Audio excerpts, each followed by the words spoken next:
Welcome back. The big screen adaptation of the musical In the Heights is not getting high marks for diversity, and now one of the biggest names in Hollywood is saying he's sorry.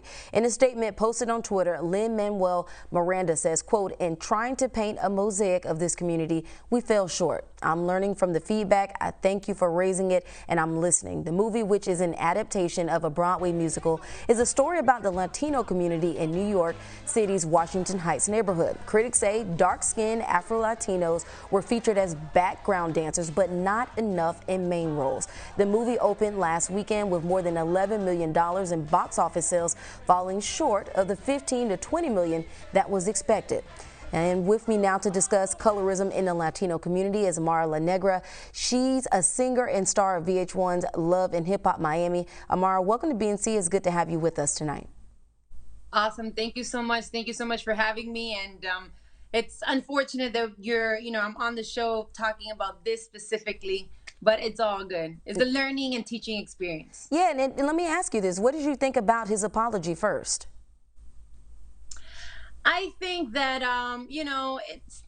I don't want to be judgmental. Anybody can make a mistake. But I do understand that in order to do a movie, it requires a whole team of people to come together to make it happen. And it's unfortunate that no one in his team, no one in the team overall came and, pointed out the fact that if you're talking about the Latino community, what about the Afro-Latino community, which we've been so vocal in the past 2 years or so. So, it was one more lost opportunity to truly show diversity in the Latino community.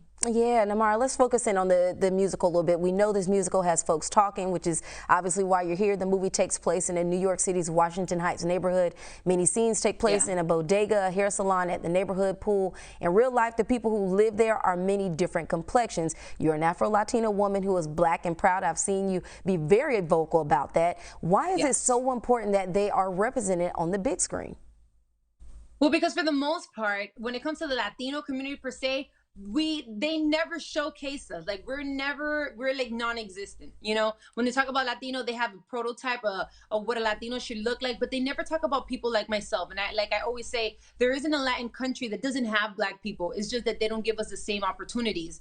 I would even say that the African American community has been more vocal and has more, they're in the front lines. They're more visible than we are. So when we have opportunities like this, where you're talking about diversity of a whole Latino community, especially when you're talking about, bodegas and in New York, where there's a whole bunch of Dominicans, not to see people like myself, I think that, yes, they definitely missed the ball right here. And it meant so much to the Latino community to be able to finally have a film that's about us, for us, but it didn't truly include all of us. And one of my friends, she even texted me while I was up here. She said when she watched the movie, it was a great movie, but at the same time, she just didn't see enough of us represented. So what do you think of the criticism of a lack of representation when it comes to dark-skinned Latinos in movies?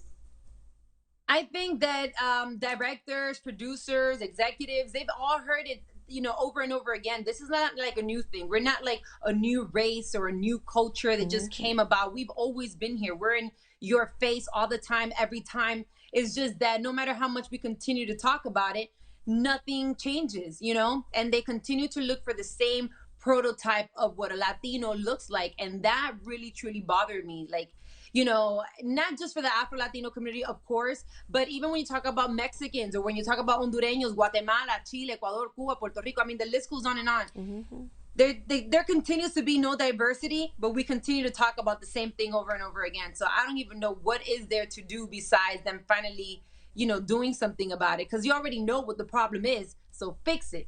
Yeah, fix it. And with things like this, we know that this is at least bringing it even more to the forefront. So even your name, Amara La Negra, means love black women. Have you faced any issues with colorism yourself in your career? Oh yeah, most definitely. I know that by now, a lot of people already know, my story and all the things that I've gone through. And of course, being born and raised in a Latino community where you're too black to be Latina, and then when you're too Latina to be black, it is a very uncomfortable space where you don't know where you fit. And then you're born in the United States where somewhat they don't want both of those things. There's, issues with being black and then issues with being immigrant and being Latino. And then there's me. I'm both of them. So where do we fit in? So yeah, most definitely. I've gone through it. You're pretty for being black type of situation, or, we're looking for someone that looks more Latino. You don't really fit for what we're looking for. I've had it all. And then that's why I'm so vocal and I'm an activist for the Afro-Latino community, to bring awareness, to continue to break barriers and open doors for other people like myself. Yeah, and you're a beautiful Latina woman at that. So Oh, Latino and Black thank woman. you. Yes, ma'am. So Yes. what would you like to see Hollywood do? What changes do they need to make? I know you said you guys are being I vocal, but would, what else do they need to do? yes, most definitely. I would love to see more roles for Afro-Latino people. Like, you don't have to pretend to be, from another country, or pretend to change your accent. Be you. Be from wherever accent you naturally have. Let's talk about what Latinos look like. Let's give more opportunities to different actors that are Afro-Latinos, that may speak with a little Latino or accent.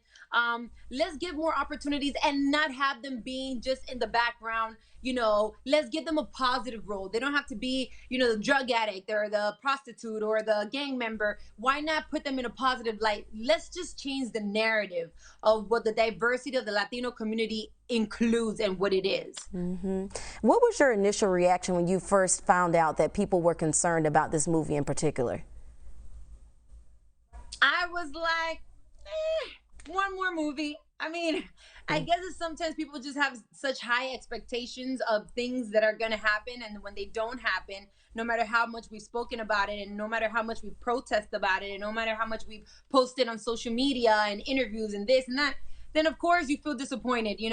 But I really wish that they can perhaps maybe come out with a part two. Or if somebody else, another director that has that power to change the narrative, to change, I would love for someone else to be like, you know what? I see what the issue is. I'm going to write a role for more Afro-Latinos. I would love to see that. Yeah. And Amara, how do you change that, this disappointment into action? Now, I'm not even going to sit here and lie to you and be like, oh, everything's going to change now because there was an apology, and because they're still, making money from our community. They're going to apologize like they've done 1,000 times, and then they're going to repeat the same thing as a copy paste situation. The only thing that to me will make me feel any better is if they decide to truly make a difference by giving more roles, more opportunities, and not having to hide behind characters to be who you are. I would love to be able to see that. Like I said, only those in power can truly make a difference, no matter how much we as talent, actors, whatever the case may be, influencers, activists, as much as we want to, they're the ones in power. So only they can truly make the difference. Is there a role you would be interested in?